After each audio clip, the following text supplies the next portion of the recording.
Hello students, आज हम छायावाद की विशेषताएं, उनकी प्रवृत्तियों के बारे में पढ़ेंगे कि छायावाद की विशेषताएं क्या हैं, उनकी प्रवृत्तियां क्या हैं।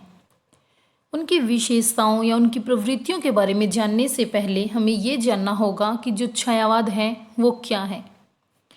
जो छायावाद है वो हिंदी साहित्य के आधुनिक काल का तीसरा युग है। आधुनिक काल जो है हिंदी साहित्य का चौथा काल माना जाता है और जो आधुनिक काल है उसका जो तीसरा युग है वो है छायावादी युग। इससे पहले जो दो युग आते हैं, पहला है भारतेंदु युग, दूसरा आ जाता है द्विवेदी युग, और जो हमारा तीसरा युग है वो है छायावादी युग। तो जो छायावाद है वो क्या है?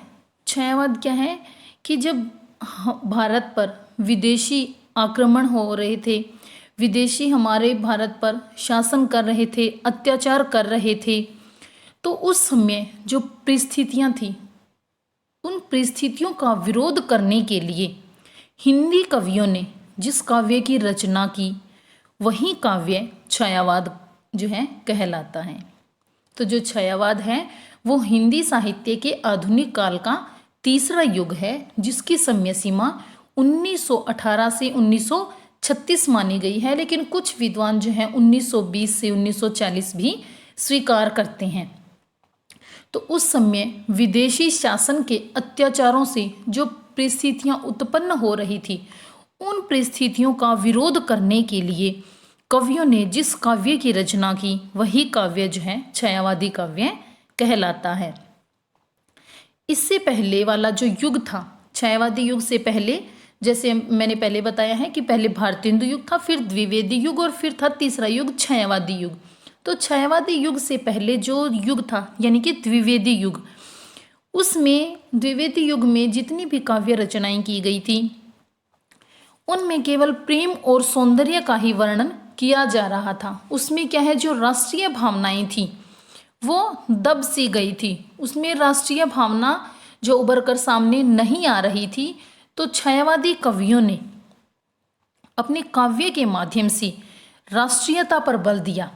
उन्होंने क्या है, जो है राष्ट्रीयता, लोगों के मन में क्रांति की भावना उत्पन्न करने के लिए अपने काव्य की रचना की। उनके काव्य में विद्रोह का स्वर सुनाई देता है, तो यही उनका जो काव्य है वो छायावादी काव्य कहलाता है। और इसी प्रकार द्विवेदी युग से हटकर द्विवेदी युग में जो प्रेम और सौंदर्य की कविताएं लिखी जा रही थी, उस कविता को छोड़कर छायावादी कवियों ने जो राष्ट्रीयता की भावना से ओतप्रोत जो उन्होंने कविताएं लिखी थी, तो उनकी वही कविताएं छायावादी कविताएं कहलाई, और वहीं से जो है छायावादी युग का छायावादी युग शुरू हुआ था। छायावादी युग की शुरुआत वहीं से हुई थी। तो छायावाद की अब हम विशेषताओं के बारे में पढ़ते हैं कि उनकी विशेषताएं क्या हैं, उनकी प्रवृत्तियां क्या हैं।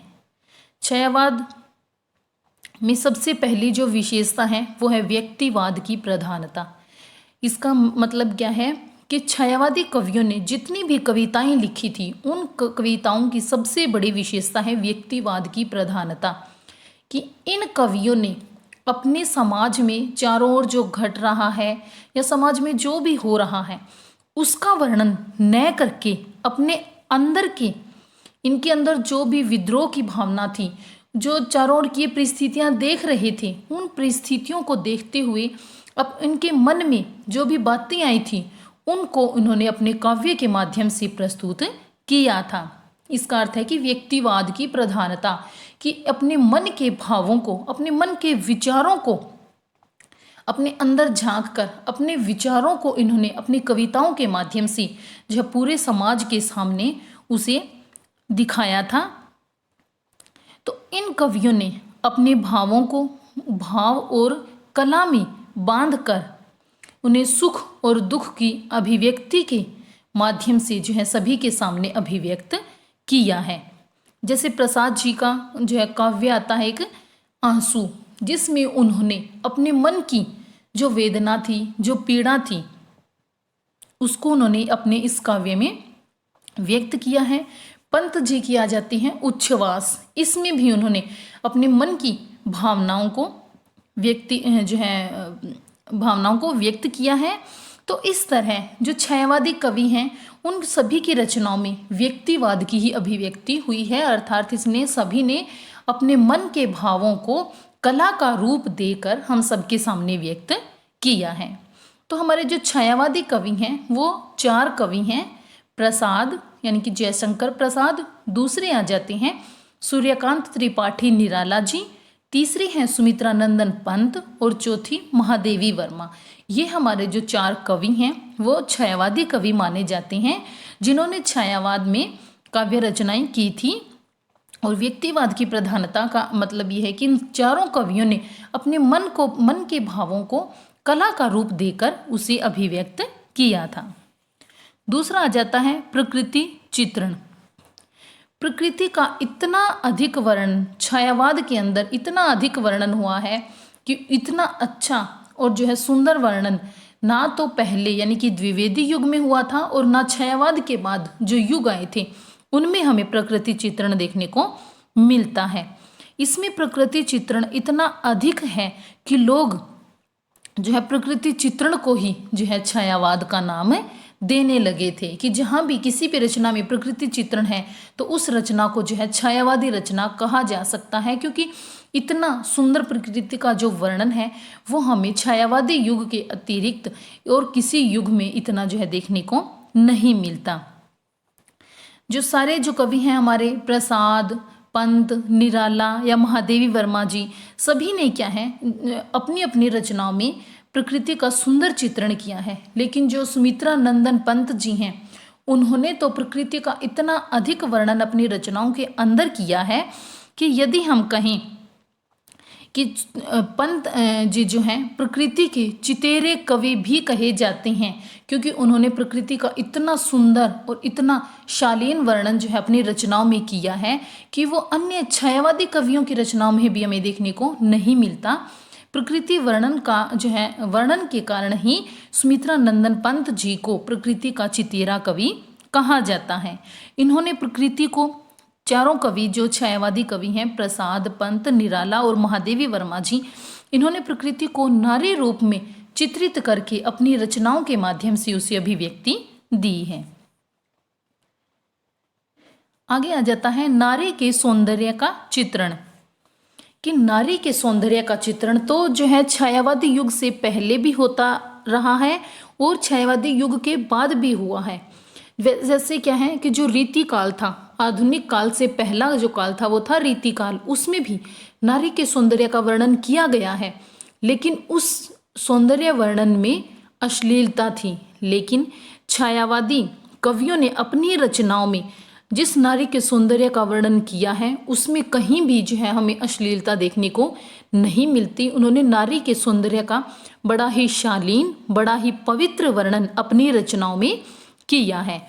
जैसे कि अब प्रसाद जी की ये पंक्तियां आ जाती हैं, नारी तुम केवल श्रद्धा हो, ये प्रसाद जी का महाकाव्य है कामायनी। और उस जो कामायनी महाकाव्य है उनकी ये कुछ पंक्तियां हैं जिसमें उन्होंने नारी की शालीनता का, उसकी पवित्रता का वर्णन किया है। कि नारी तुम केवल श्रद्धा हो, विश्वास रजत नग पग तल में, पीयूष स्रोत सी बहा करो जीवन के सुंदर समतल में। कि हे नारी तुम तो श्रद्धा हो यानी कि पूजने के योग्य हो, विश्वास रजत नग पग तल में, कि विश्वास रूपी पर्वत पर, जीवन के सुंदर समतल पर तुम क्या है स्रोत सी, पीयूष स्रोत सी, कि पीयूष यानी कि अमृत के झरने के समान बहा करो। आगे है प्रेम चित्रण। कि छायावादी कवियों ने जो है नारी सौंदर्य के साथ साथ प्रेम का भी बड़ा ही शालीन वर्णन जो है अपनी रचनाओं में किया है। प्रेम के 2 रूप होते हैं, संयोग और वियोग। तो इन्होंने अपनी रचनाओं में जो है संयोग प्रेम की अपेक्षा वियोग प्रेम का सबसे अधिक जो है वर्णन किया है। इन सभी की रचनाओं में हमें जो है विरह, पीड़ा, इन सभी के जो है दर्शन होते हैं। जैसे निराला जी की कविता आती है, स्नेह निर्झर बह गया है, रेत ज्यों तन रह गया है। कि क्या है, प्रेम रूपी जो झरना था वो बह चुका है, अब तो क्या है सूखी रेत की तरह जो है शरीर रह गया है।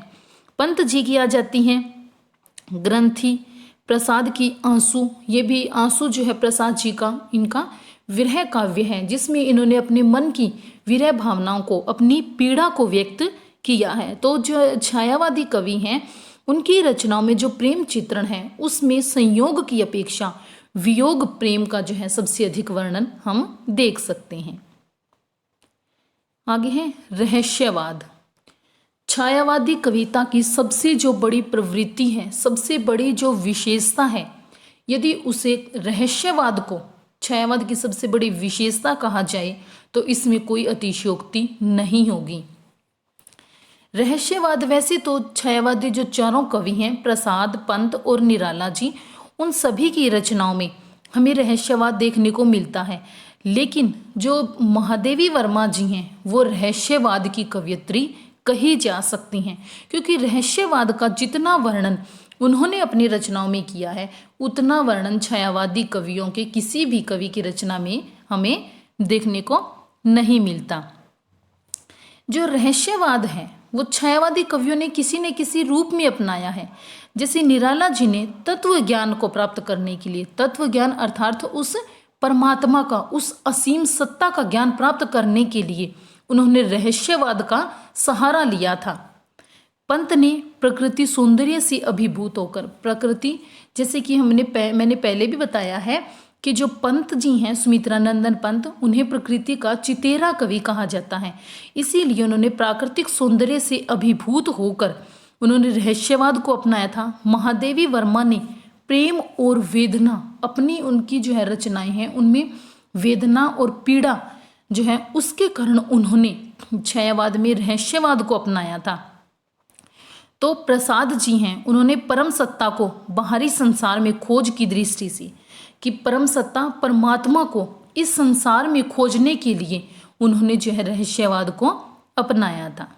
तो जो छायावादी कवि हैं, चारों कवि हैं, उन्होंने किसी न किसी कारण, किसी ने उस परमात्मा को प्राप्त करने के लिए, किसी ने प्राकृतिक सौंदर्य से अभिभूत होकर, तो किसी ने क्या है अत्यधिक प्रेम और वेदना के कारण जो है रहस्यवाद की भावना को अपनी रचनाओं में अपनाया था।